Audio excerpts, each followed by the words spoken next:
Hello everyone, welcome to my channel. Please subscribe and keep watching more details. The Curse of Oak Island. It's back to the swamp as new theory suggests Nova Scotia Freemasons knew about treasure. The guys on the Curse of Oak Island have returned to the swamp determined to uncover its secrets as a new theory suggests Freemasons within Nova Scotia's elite knew of buried treasure on the island. The guys are finally back in the swamp. The permits have cleared, so Billy Gerhardt is back, and last night he started draining the southern corner of the swamp.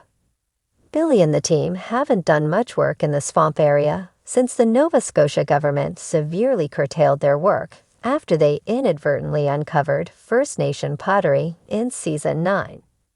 However, they are now back in business and aiming to uncover more of the mysterious stone roadway. This road is thought to date back at least 500 years, and the guys suspect it was used to transport treasure from dock ships to the Money Pit area. The roadway is a massive piece of engineering wrapped in mystery, as its origin and function appear to have been deliberately hidden. Speaking of hidden structures, the archaeologists have now mapped what they believe is the full extent of the rectangular stone structure on Lot 5. And it's massive, at least 30 to 40 feet. This structure has no historical record, and it's far too large to be a simple residence.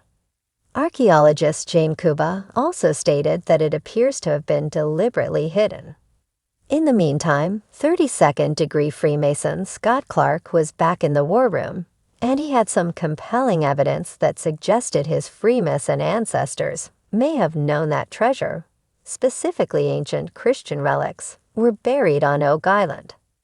Scott had found within the Canadian archives an ancient map of Mahone Bay with Oak Island featured dating back to 1762. This map was created by Freemason and Nova Scotia Chief Surveyor Charles Morris, who was responsible for dividing Oak Island into 32 lots. This island was the only one out of multiple islands in Mahone Bay to be divided in this way. Morris's boss was Nova Scotia Lieutenant Governor Jonathan Belcher, a Freemason and Andrew Belcher's grandson. The senior Belcher worked closely with English privateer William Phipps, who many suspect hid gold recovered from a Spanish galleon on the island.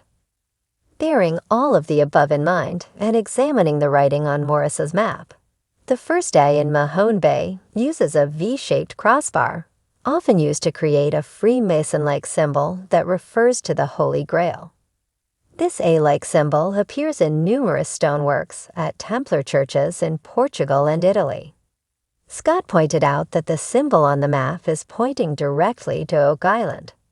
The expert also found this a symbol used in 3 other places on the map, which when applied to a compass circle, perfectly intersects the island.